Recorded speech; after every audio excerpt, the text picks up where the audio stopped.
terima kasih Ketua Wiranita Negeri Puan Iklim, dan kepada yang berada di hadapan saya ini, saya anggap di sebelah saya ini saya anggap sebagai kawan, abang dalam perjuangan saya.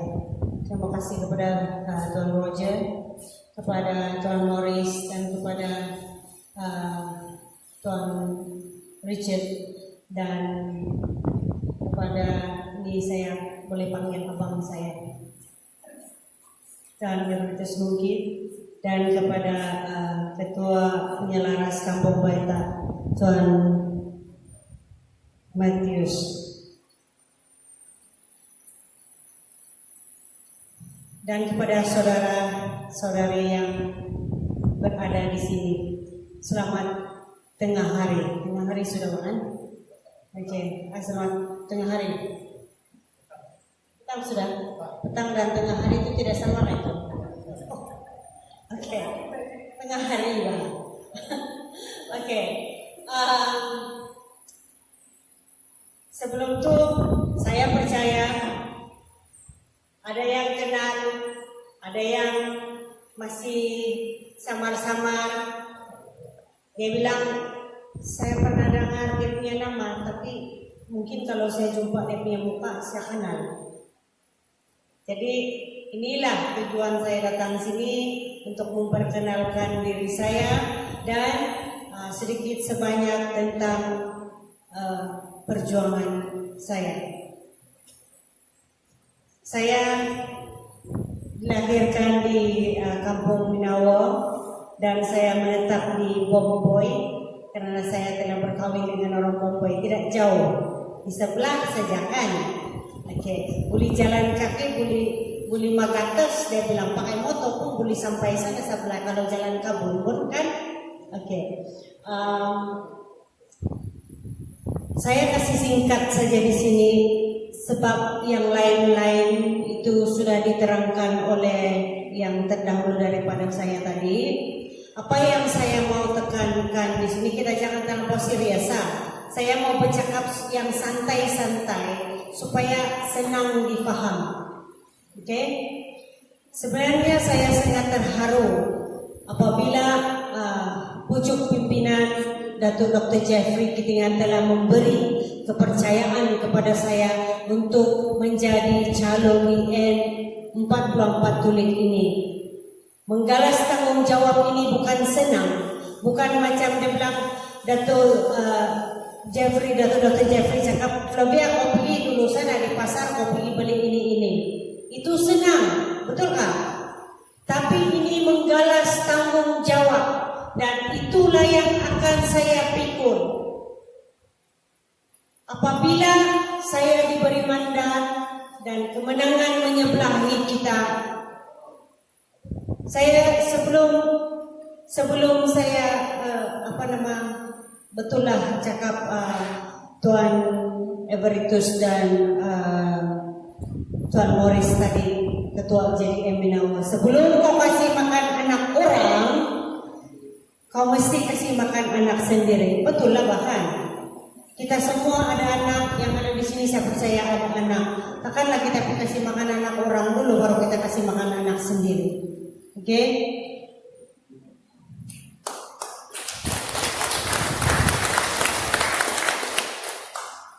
Saya adalah calon Patista Sabah mewakili Perikatan Nasional di N44 Zon Tulik ini. Apabila kita memerintah, saya akan pastikan dan berusaha jalan-jalan kebun kita dititik beratkan kepada jalan raya setempat, dan di Zon Tulik ini juga kita akan titik beratkan. Apa yang Puan Iklim katakan tadi betul. Walaupun saya tinggal di Bomboy, rumah saya belum ada air pipe bersih. Dan saya masih bergantung kepada kepada apa namanya ini, gravity. Kalau hujan, kabut macam melo dia punya air. Dan kalau kemarau, kadang-kadang tidak ada air. Itulah. Saya rasa itu kesusahan sebagai orang kampung. Saya asal daripada luar bandar juga, bukan saya berasal dari Keken. Kalau orang Keken, saya tidak cakap semua, sebab ada juga anak-anak yang di sini, anak-anak kita yang bertugas bekerja di Kuala Lumpur dan di Kota Kinabalu. Diorang pun tahu, tetapi yang memang asal di sana belum tahu. Diorang tahu apa kita punya kesusahan di kampung. Betul? Diorang tidak tahu itu. Apa yang kita makan di sini, diorang mungkin belum pernah makan apa yang kita makan di sini. Pergi mengatu itu lembiding, apalagi itu pakis-pakis, itu emberwa. Kau suruh itu emberwa pergi sama orang bandar, diorang tidak makan itu. Dia bilang macam penadol. Tapi saya makan. Kenapa saya cakap begitu? Saya tahu masalah kita di sini, dan itulah yang saya akan bawa apabila kamu beri saya mandat selepas ini. Saya tidak mau janji, saya tidak mau jadi pemimpin yang berjanji, tabur janji saja. Beberapa kali sudah kerajaan bertukar-tukar iri-iri, betul kan? Jadi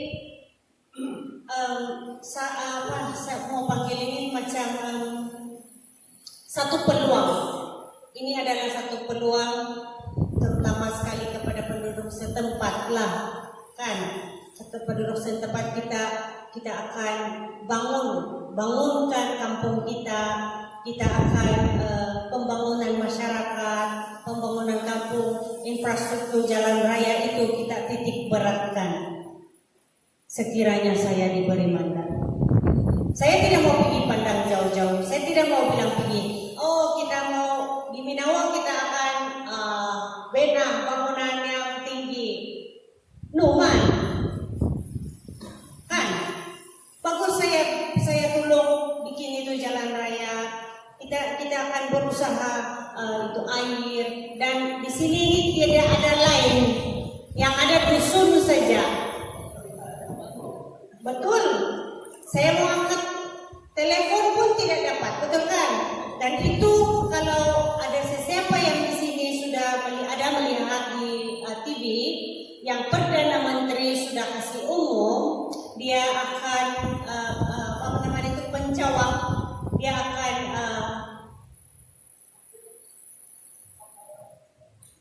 pasang pencawang yang belum ada. Kawasan-kawasan yang belum ada, dan yang sedia ada itu dia akan upgrade, menaik taraf. Yang lama itu dia akan naik taraf. Yang belum ada, terutama di sini sampailah di Bomboy, sampailah di Kindasan pun begitu, tidak ada lain, dusun saja di sana. Kamu paham itu kan? Kalau dulu dia bilang tiada lain, om saja dia bilang. Adakah om aku nampak di sini? Tiada, dusun saja nampak. Oke, saya tidak mau terlampau serius.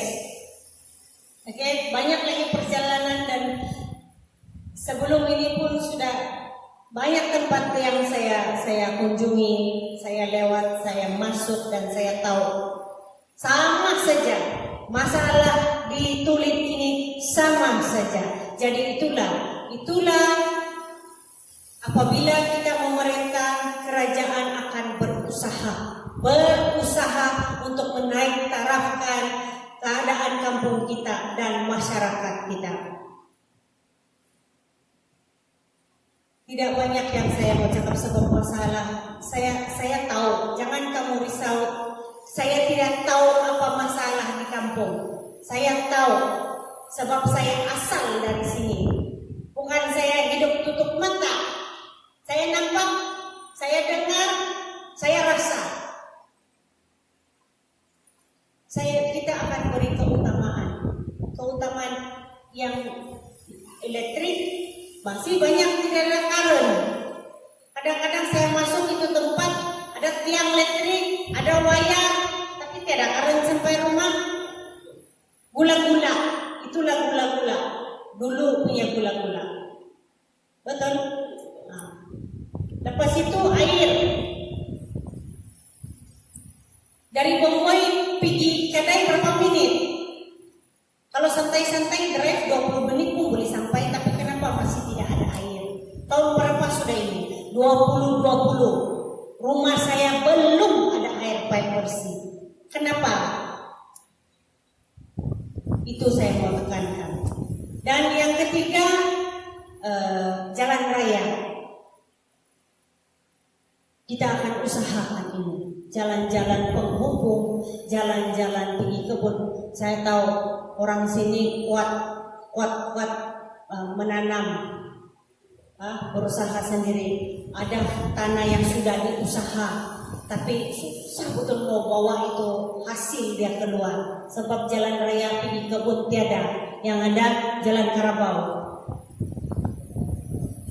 Itu kereta yang besar pun sampai teriak-teriak juga mau masuk itu tempat.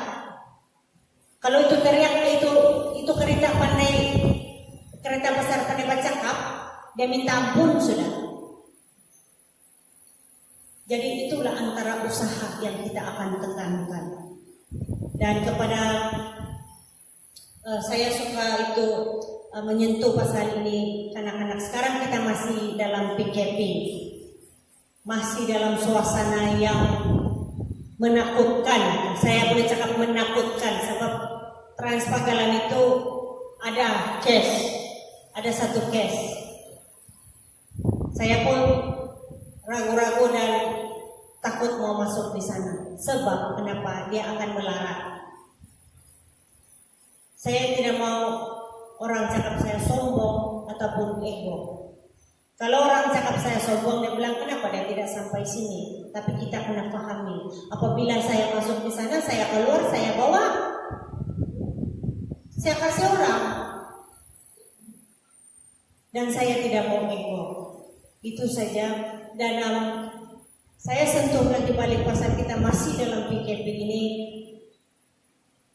Seripalis, seripalis. Kalau boleh kita tidak mau dia penyakit suasana COVID-19 ini akan lebih teruk lagi. Kalau lebih teruk lagi, yang terjejas itu yang bekerja, satu. Yang kedua adalah anak-anak sekolah. Dan anak-anak sekolah itu kalau balik rumah yang masa PKP itu dia ada online belajar.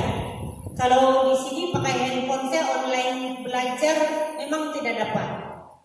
Tidak semua kawasan yang dapat belajar melalui online. Kasihan itu anak-anak. Anak yang sepatutnya menduduki peperiksaan hujung tahun ini terpaksa tolak pergi.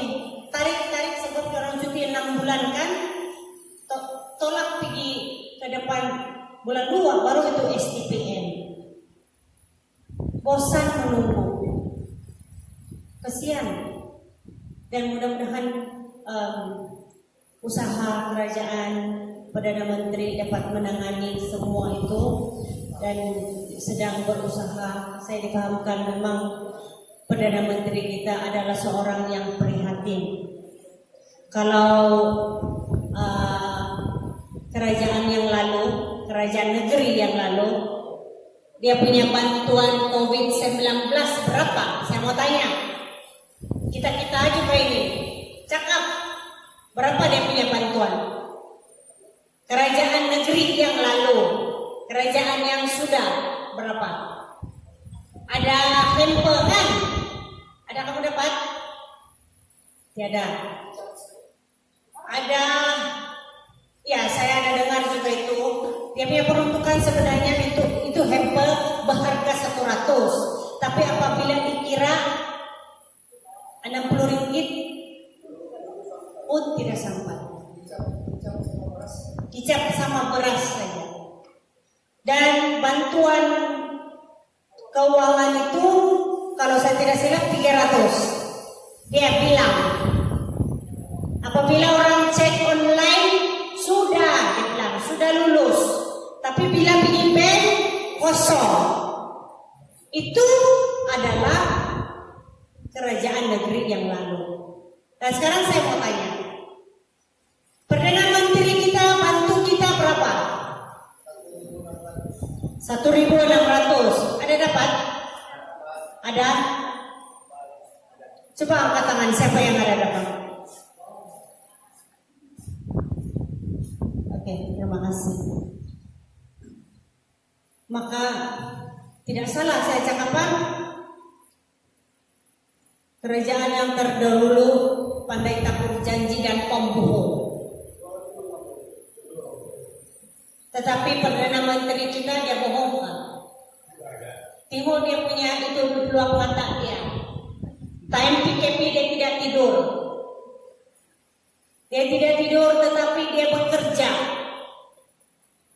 Inilah usaha Perdana Menteri kita, Perikatan Nasional. Kenapa kita kena sokong dan undi Perikatan Nasional? Sebab Perdana Menteri setekat ini Datuk Dr. Jeffrey cakap dia adalah Perdana Menteri yang terbaik untuk Malaysia.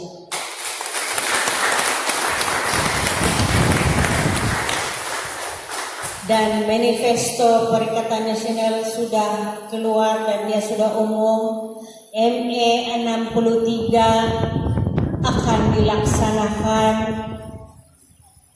Hak-hak Sabah sama rata akan dilaksanakan. Mungkin saya saya tidak dapat merasa semua itu sebab senja sudah. Anak cucu kita pikir, anak cucu kita akan merasa itu usaha kita, bukan usaha saya sendiri, bukan usaha Datuk Jeffrey sendiri, bukan usaha Perdana Menteri sendiri, tapi usaha kita semua menyokong dia. Ini demi anak cucu kita, betul kan? Kadang-kadang ialah saya ini perempuan. Saya ini perempuan dan mempunyai naluri keibuan. Saya pernah duduk sendirian.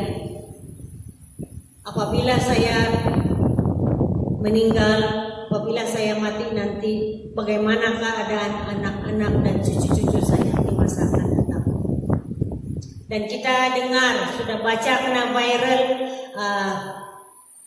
polis sendiri sudah cakap, ada pengundi-pengundi dari seberang mau masuk, Numan pergi mengacau.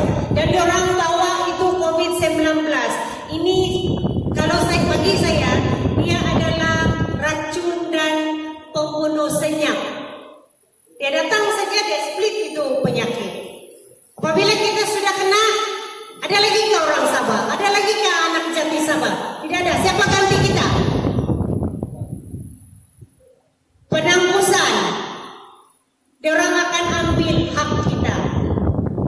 Maka itu jangan undi warisan.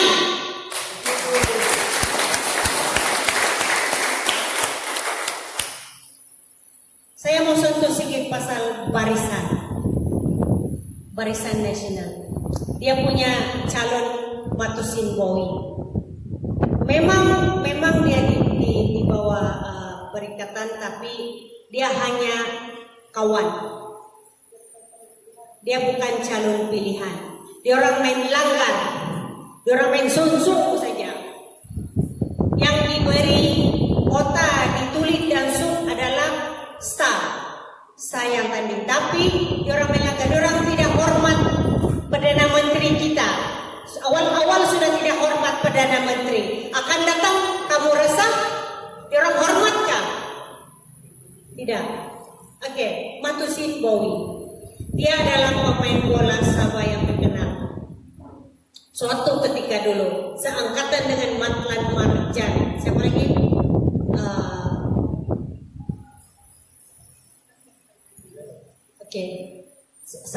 satu contoh. Dia digantung main bola, kenapa? Seumur hidup begitu. Kenapa? Si uncle bilang, karena dia jual permainan dia. Dia jual itu, dia punya rentak permainan dia. Itu adalah rasuah. Maukah kita seorang pemimpin yang awal-awal dia sudah ada rasuah memimpin kita? Maukah? Maka jangan undi PN.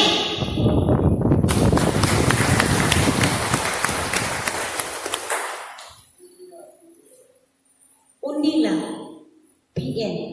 Undilah Perikatan Nasional. Itu sedikit sebanyak saya mau membakar semangat kita dan itu adalah kata-kata semangat dari saya. Sebab saya tidak mau kita hidup tidak dipeduli dan anak cucu, terutama sekali saya tekankan sini anak cucu. Saya bila-bila meleheng sudah. Boleh kena panggil bila-bila. Jadi saya mohon, saya merayu demi kampung kita, demi kawasan kita, demi negara Sabah, undilah saya nomor 3. Undilah saya Perikatan Nasional. Jangan pandang muka saya, tetapi pandanglah kedudukan dan keluhan kesakitan wajah Datuk Dr. Jeffrey Kitingan. Saya tidak mau ulas panjang, cukup sudah apa yang Tuan Emeritus katakan tadi. Sampai dia tersungkur, macam mana mau menyelamatkan dia punya rakyat di Sabah. Dia sampai keluar masuk penjara. Dia sebelum dia masuk penjara itu dia menegakkan keutamaan rakyat dia. Selepas dia terseksa di penjara, dia keluar. Bukan dia satu orang saja yang kena penjara, ada beberapa orang kena penjara oleh ASE. Akan tetapi apabila sudah keluar, Datuk Dr. Jeffrey Kitingan masih meneruskan dia punya perjuangan demi rakyat Sabah. Sampai sekarang dia masih berdiri teguh. Dan pencapaian kita sudah di atas. Ada Puan Ibling cakap tadi, dia bilang ada suara-suara yang bertanya, Datuk Dr. Jeffrey ini pergi sokong itu Malaya. Dia bilang mau sokong rakyat di Sabah, mau bantu rakyat Sabah. Mana dia? Dia bilang tidak nampak Dr. Jeffrey Kitingan. Sebenarnya Dr. Jeffrey Kitingan jawab, memang orang tidak nampak saya, dia bilang. Sebab saya sudah di atas. Saya sudah mau melaksanakan apa yang saya rancang. Yang cakap-cakap di bawah itu baru mau bekerja.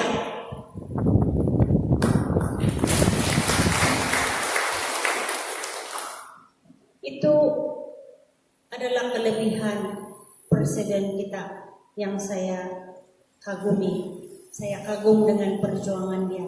Dia tidak peduli dia kena marah, dia kena maki. Dalam dewan pun, kamu nampakkan dalam dewan itu parlimen, macam mana dia kena cakap.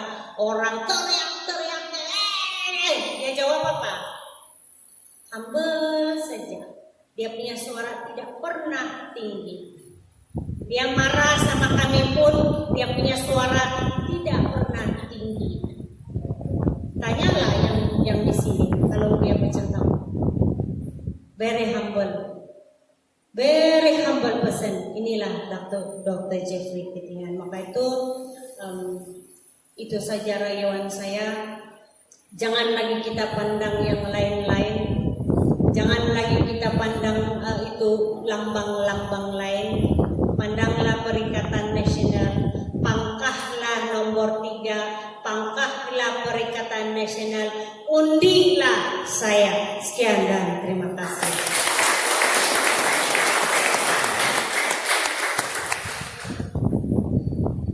Oke,